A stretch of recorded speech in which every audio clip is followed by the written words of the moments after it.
Gente, bienvenidos, bienvenidas a otra conversación en Charlas con Charlie. Hoy vamos a hacer un experimento, porque pues este canal se trata también de hacer experimentos.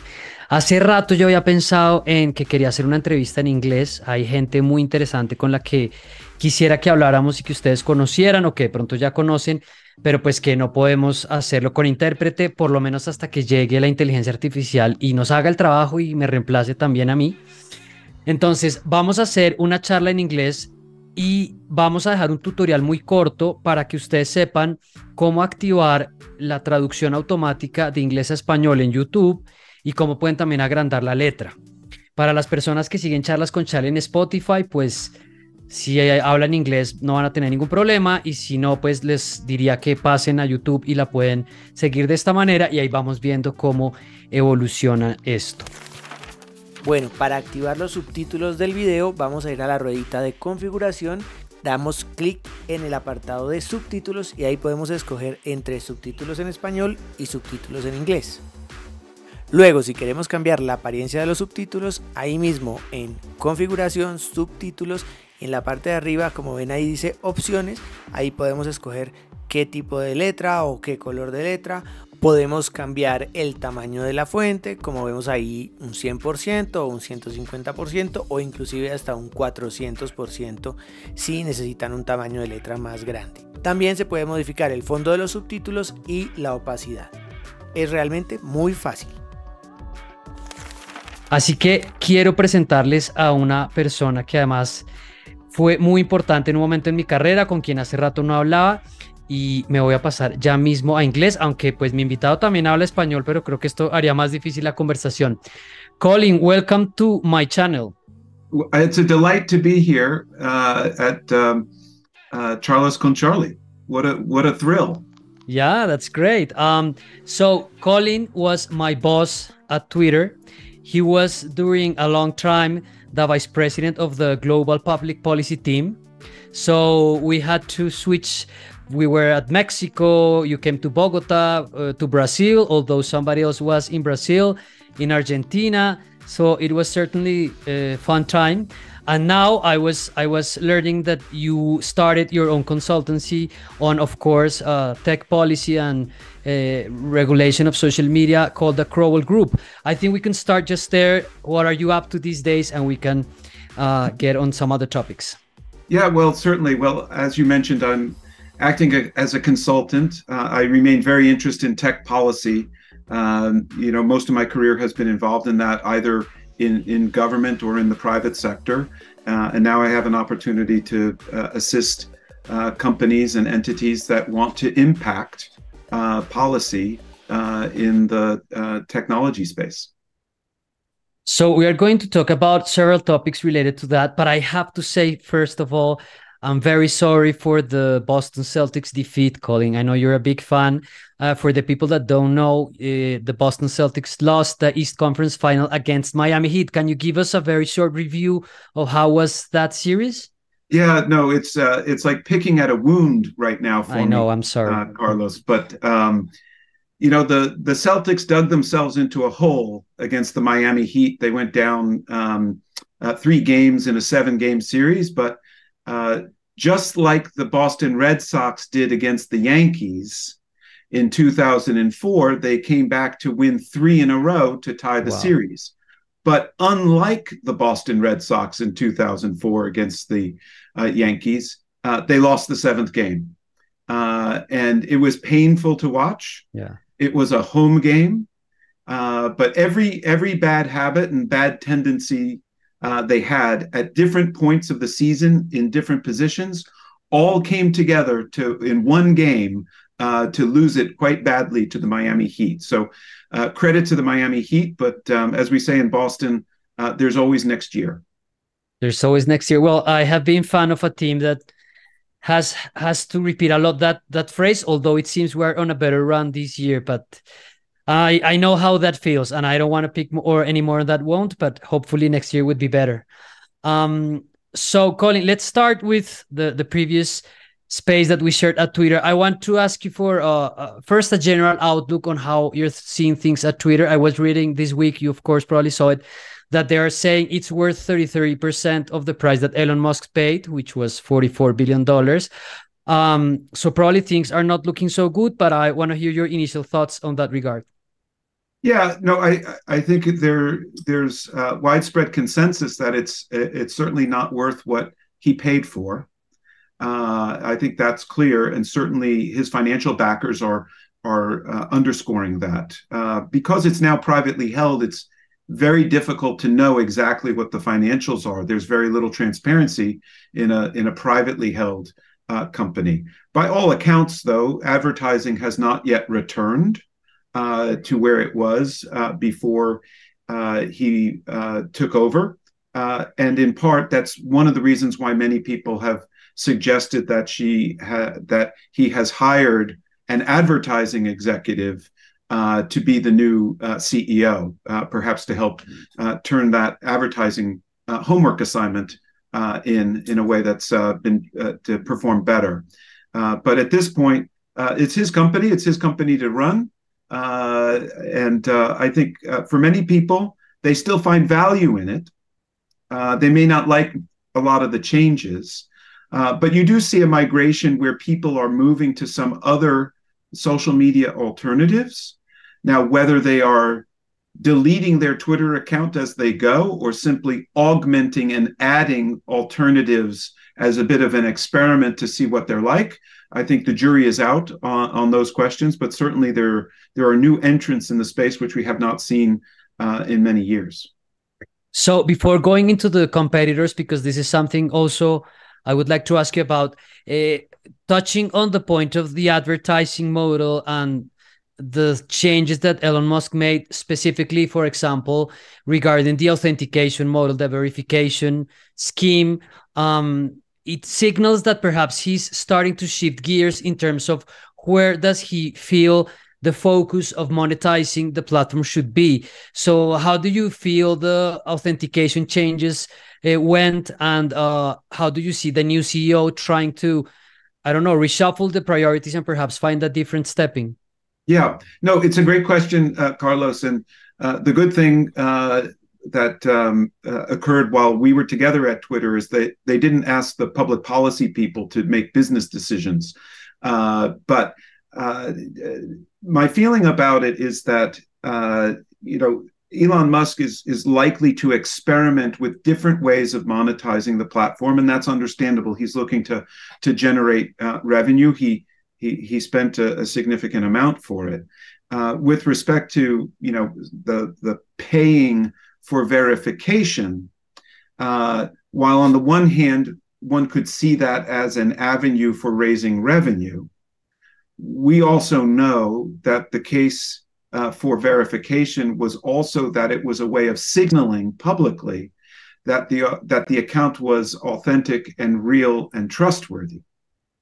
And so now when you can buy authentication, even if we agree that the previous verification process had some deficiencies to it, there is a question as to whether or not the ability to buy authentication, to buy verified checks on the platform may fuel disinformation and lead to greater questions about the trustworthiness of the accounts in question, because we often used it as a signal for authenticity.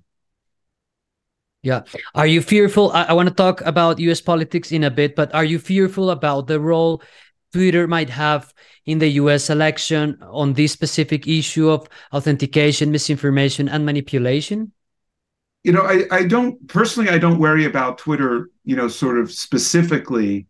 You have to understand that the media market in the United States, it's quite robust. It's diverse. There are cable TV channels. There's broadcast television networks. There's radio, and certainly Facebook is much more dominant in the United States than Twitter is. Having said that, there's obviously been historically a symbiotic relationship between Twitter, breaking news, and the presence of journalists on the platform. And now the question is that going to be present in the same way in 2024 in the way it was in 2020, 2016, 2008? And so I think we'll have to see what happens next year. So wrapping up on the Twitter issue, we were talking about some competitors. For example, Jack Dorsey, which you of course know, was pushing the Blue Sky project. There are some out there, other alternatives. Are you excited about a specific one of those? And is there any couple of things that you would say are very important regarding the new Twitter that might go there, where, I don't know, learning about past lessons or how things are today? Yeah, you know what? To be honest, I'm excited about all of them. And I think the experimentation around it, some of the innovation and energy going into them is most welcome. So one of the things about some of these new competitors, of course, is that they are, decentralized open protocols. And so what that means is that many developers can create apps. They can create services that ride on these open protocols. That gives greater flexibility for people to choose the services and the content moderation, the recommendation algorithms they would like to see for their consumption, rather than relying on one controlling authority, one entity, to decide what the rules of the road are for the entire service. So that creates, I think, some interesting developments. For example, if you could choose your own recommendation algorithms and you didn't have to rely on the recommendation algorithms of a central controlling authority, that gives flexibility to you to decide, I like recommendation algorithms for, Boston sports writers, or, people, looking for, sort of family friendlier recommendations for the content on their site. There may be recommendation algorithms that are more, sort of age appropriate for youth that a parent could choose. So all of these decentralized open protocols could lead to a lot of innovation, but it will also create some turbulence in the short term, because these are products that are clearly in beta, and they're likely to remain in beta for some period of time. Do you see that it might be an interesting option for the content moderation pressure that is building on platforms, that we might find on these decentralized models some solutions to have some different kind of arbitrations in these platforms? It's possible. It'll be interesting to see how government policymakers react to these things, because obviously, if you think at a theoretical level that each service on an open platform could decide the content moderation choices for themselves, there are limits to that. There might be limits to that. For example, there are certain things that are illegal in almost every country. Child sexual exploitation. As a practical matter, the Digital Millennium Copyright Act, the DMCA, is treated as a global standard by most services. So in theory, you could say people could have a wild, wild west approach to content, and anything goes and nothing will be taken down. But as a practical matter, there will be some limitations to that. But underneath that, I think there's a lot of opportunity for flexibility, for experimentation on content, whether you feel that you want to have a more permissive speech standard for the services you adhere to, or you'd like something more constrained, that you would like a heavier hand in determining what's appropriate and inappropriate. But as long as that becomes a consumer choice, then there's a policy answer to the government saying, well, you have to take this down or that down because we need to protect the public interest here, where you could say, well, the people themselves have a choice to determine what content they would like to see. And of course, as you know well, the most difficult content issues in the world are not the ones that are clearly illegal. They're the ones that are legal, but considered harmful. Yeah. Legal or considered inappropriate. That's the terrain that is most difficult to arbitrate. And certainly in a United States context with the First Amendment, the most difficult for the government to take legislative action on. Well, I think that brings us into the topic of regulation. It's been quite some time since the conversations we had at Twitter about how platforms should approach the tensions with different jurisdictions. But we see, for example, right now, and I would like to hear your thoughts on this, the European Union perhaps moving faster, whether if it's on a good track or not, I would say it's out for discussion. And the US having these sort of still situations in Congress, like in gridlock, where they cannot put forward a meaningful regulation. How are you seeing this evolution and things as they stand right now? Yeah, I think that's an apt characterization. So certainly the European Union is leading on technology policy, whether it's AI policy, whether it's the Digital Services Act, whether it was GDPR and privacy legislation. The Europeans have clearly taken the lead. The UK, has an online safety bill as well, so they are also moving forward and taking action. Washington has not responded in a similar way, in the sense that the Congress has not pushed forward legislation successfully to address any of the major areas, whether it's privacy, children's privacy, online safety, and certainly there's a lot of swirl and interest right now in artificial intelligence. But certainly the Europeans are in the lead. I would also say Australia, with the e-safety legislation, and the e-safety commissioner's office has been, quite forward-leaning, and certainly has gotten the attention of industry in a way that Washington has not put its imprimatur on policy now for a while. It's interesting to note, for example, when you look at all of the concern about children and children's well-being, and the Surgeon General in the United States putting out a warning around social media, around the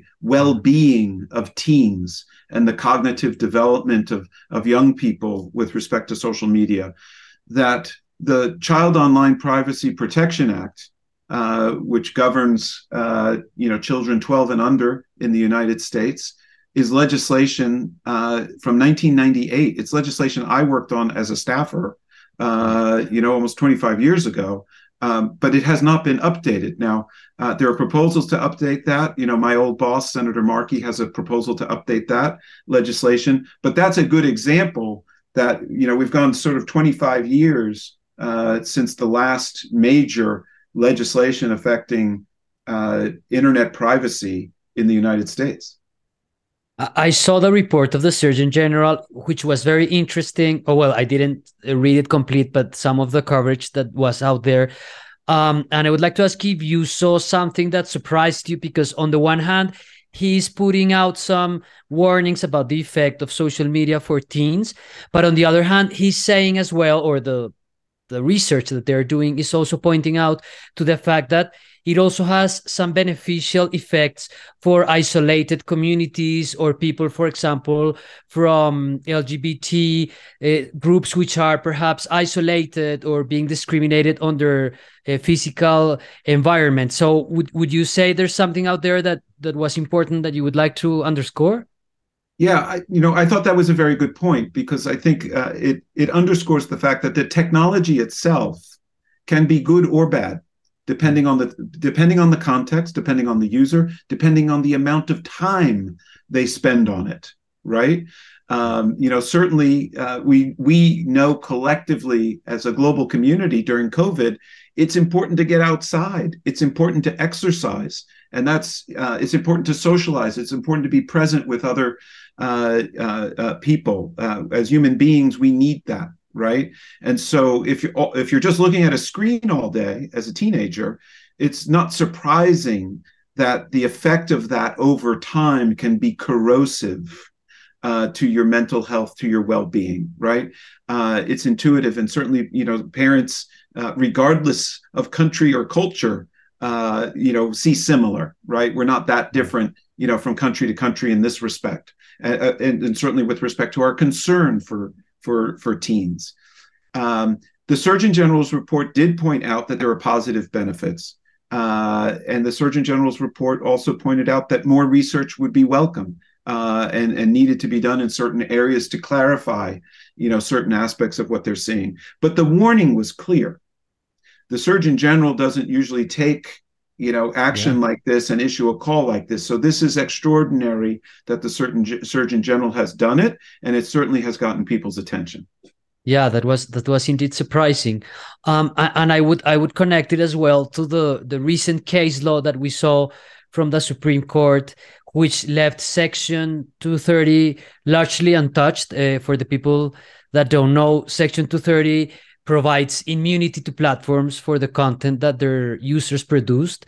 You were saying on your Twitter account that this likely also means current lack of consensus in Congress on what adjustments to make to Section 230 will remain unchanged. So my question would be, there's an evolution since we had this talking point about platforms are not selecting content, we are not editing it, we are not being like the newsroom editor. This is certainly a different situation now. What would you say would be like the debates or the key tensions around 230 and perhaps some avenue of change that might be welcome or risky? Yeah. So I think it's important to understand that both conservatives and liberals have critiques of Section 230, but for opposite reasons.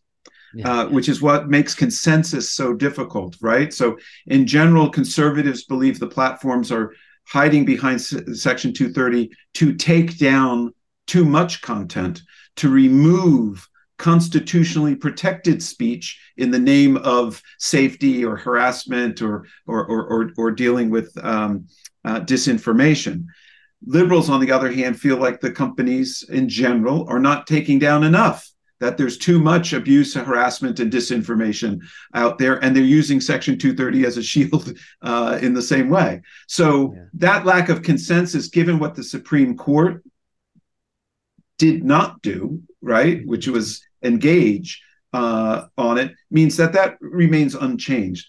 If you're looking at what could you do to address Section 230 and sort of update it over time, there are things that perhaps you could do that would be constitutionally consistent, at least in the United States, because it's a U.S. law, which doesn't make it a explicit grant of immunity simply by being a quote unquote interactive computer service, but makes that grant of immunity contingent on fulfilling certain obligations that are not speech obligations. So I'll explain.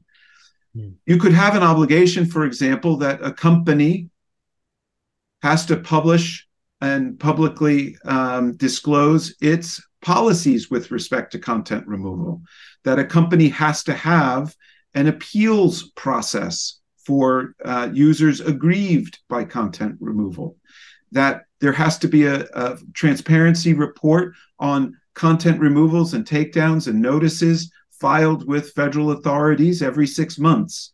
And if you adhere to that and certain protections, perhaps for youth with respect to your services, an update to child online privacy protection, maybe there's a way of saying, okay, not everybody just gets automatically immunity, but you get immunity if you fulfill certain obligations around transparency and disclosure and appeals, process points that give people and give regulators, maybe it also includes the sharing of data for academic research. Yeah, I was going to at that point, yeah. So this is something that was in the Digital Services Act in the EU. But there may be ways of making the grant of immunity contingent on fulfilling things.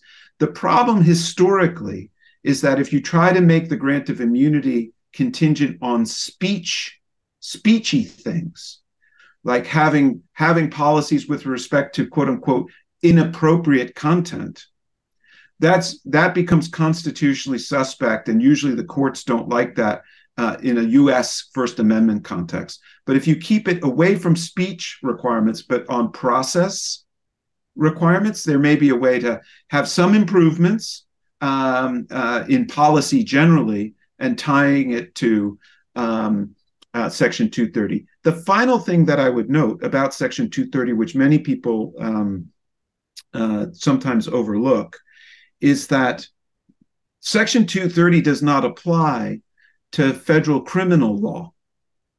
So if something is a federal crime, Section 230 doesn't apply. The companies don't have immunity for that, right? They're responsible for taking, action on that dutifully if it's violating a federal crime. So another way to deal with certain content that people feel is egregious would be to review federal criminal statutes. So, for example, I'm not suggesting this is an example. If you made cyber stalking a federal criminal statute, then Section 230 doesn't apply to it. Okay. Right. And so from that standpoint, another way to deal with content that is highly problematic that people want to address would be to do it that way. And then you're not amending Section 230 because Section 230 already says federal criminal statutes do not apply to this section. So there are little things that you can do on the edges. A lot of people have suggested amendments around defamation. Because the U.S. has very permissive, either permissive or weak defamation laws, depending on your perspective. But that's also something that is, it's a difficult area for Congress to navigate, and certainly a Congress that is so highly polarized and with narrow margins. It's not a propitious climate in which to try to successfully legislate. But beyond this, this is very interesting because beyond the U.S. jurisdiction, in Latin America, we have this ongoing conversation about platform regulation, of course, which is grounded in the Inter-American human rights standards of the convention that are also too focused. And I have posed this criticism with some of my colleagues from civil society, which are very focused, I was saying, on content and on freedom of expression and on this idea that perhaps they believe they can sort of set up a regulation that is going to solve it. So I believe that this that you're saying would also be interesting for us to say, okay, let's focus on transparency, on accountability, on some kind of due process, on data access, because we are also locked in this conversation, and perhaps to some extent the EU also sometimes goes down that road, and I'm not sure it's going to work. Yeah, it's a good question. The way I think about it, Carlos, in my own mind, from a policy perspective, I think people sometimes undervalue the role that privacy and data policy has in content results. So if you think about it this way, when you think about social media and you think about all of the debates, the hand-wringing over content that appears in your feed, content that appears on these platforms, the content is the result. In many respects, it's the result people don't like, right? It's abusive, it's harassing, it's disinformation. But that content arrives in your feed, arrives in your timeline due to a process, and the process is what people usually refer to as the algorithm, right? So the algorithm is this mysterious code that produces the results that you don't like. So if you think about it, the algorithm is an engine. The output is like carbon dioxide; it's the CO2, right? And so we don't like the output that the engine is producing. There are different ways of regulating that. You can regulate the output, the carbon. You can regulate the engines, or you can regulate the fuel, right? What kinds of fuel go into the engine? So one of the things about the content on social media that people don't like, disinformation or abuse and harassing content that the algorithm produces. The algorithm is an engine. What fuels the algorithm? What fuels the algorithm is data. Whose data? Our data. Mm-hmm. So if you constrain the fuel, if you limit the data that they hold up a vacuum cleaner to the internet and suck out all our personal data, every click, every website we visit, everything that we look at to fuel that engine produces results that we're saying we don't like, but it's our data that's actually fueling the engine. So a good, strong privacy policy where the consumer is king and in control of their own privacy destiny, that privacy and that data is the fuel for the algorithm. So if we constrain it, perhaps we're constraining what the algorithm can produce on the content side. So there's a way in which, if you want to have a framework for dealing with this holistically, you can't just look at content regulation. And you can't just say we're going to regulate the algorithms, because if you regulate the algorithms and you don't regulate the fuel, right, you have to also make sure that you're addressing the fuel. And the fuel for all of these services is data, and the data is our data. Yeah, that's very interesting, and it connects with the next point, which I think might complicate it a little bit, which is artificial intelligence. Because one of the debates that we're having is, okay, how about all the data that is coming into the systems, among others, copyrighted or creations, anything that is scrapping out there in the web. I was also seeing that Bloomberg was reporting that within the Biden administration, they were divided over regulating generative AI or losing competitive advantage, perhaps saying, okay, no, let's just keep this a little bit more and understand how it goes, because we are also like having a thriving sector. So if you connect that with the AI regulation and all the concerns that are out there, what could you share with us? Yeah, I saw that many leading AI researchers, CEOs of the leading AI companies had recently signed onto a message saying that it was in dire need of regulation. The second letter, actually. Correct. They're just, the second, right? And so the CEOs of the major AI companies and leading researchers are saying that it could wipe out humanity. And I think many people are looking at that saying, here are people building something, continuing to build it, who say it could destroy the world, but they can't seem to stop themselves. Yeah. So please regulate us before we do harm, right? It's an unorthodox approach to public policy, to basically say we could end the world, but we can't stop. So, please handcuff us in some way and constrain us in what we're doing. But I think the reality is that, look, I think AI, again, as we often know with technology, will probably have some amazing benefits. It will bring innovation, and some of the early things that people talk about it with respect to health and education and elsewhere could be amazing. On the other hand, there's the yin and there's the yang, right? So there's the flip side where it could dislocate people. It could upend the workforce rapidly. There could be a lot of dislocation, and it could also fuel disinformation.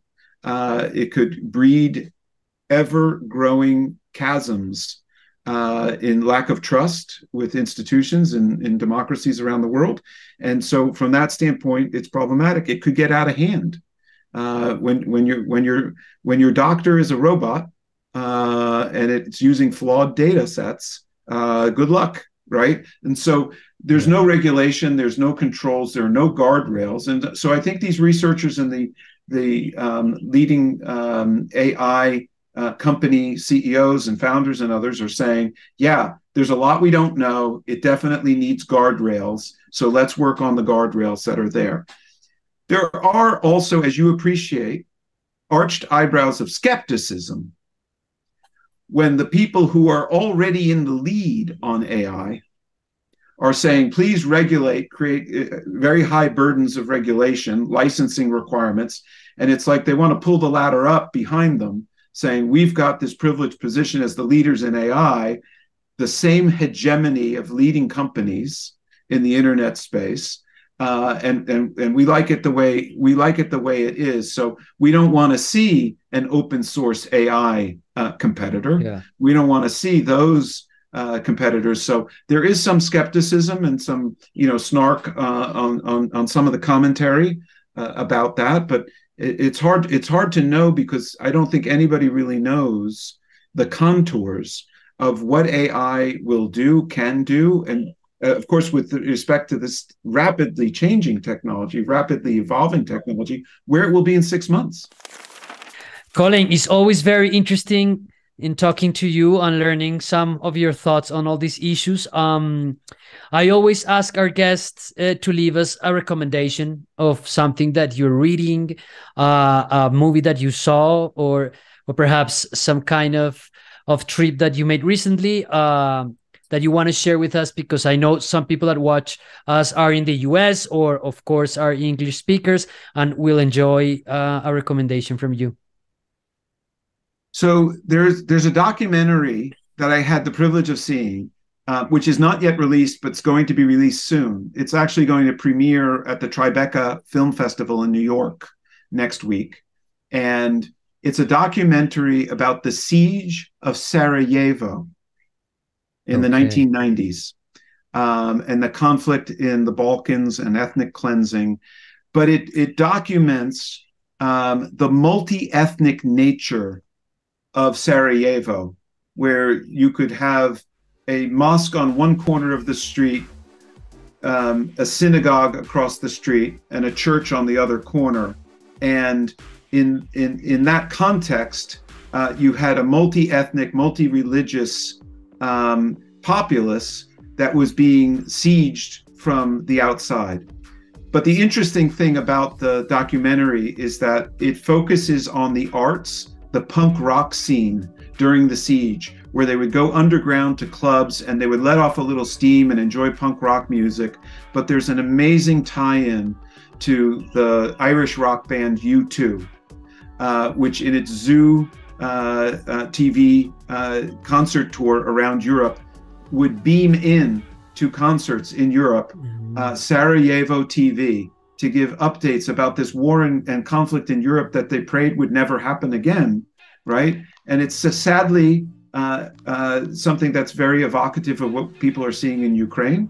Yeah. But it culminates, of course, with the siege ending and U2 going to Sarajevo and doing a concert in the city.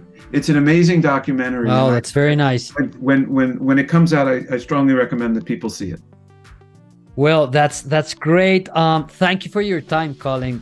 Hopefully we'll see each other in person sometime soon. I hope so. Thank you for having me. Bueno, gente, nosotros seguimos teniendo conversaciones en Charlas con Charlie. Ya saben que si les gusta este proyecto, lo que estamos haciendo, pueden entrar a patreon.com/charlas con Charlie. Cuéntenos cómo les parece este experimento. Compartan, comenten, suscríbanse. Nos vemos pronto. Chao.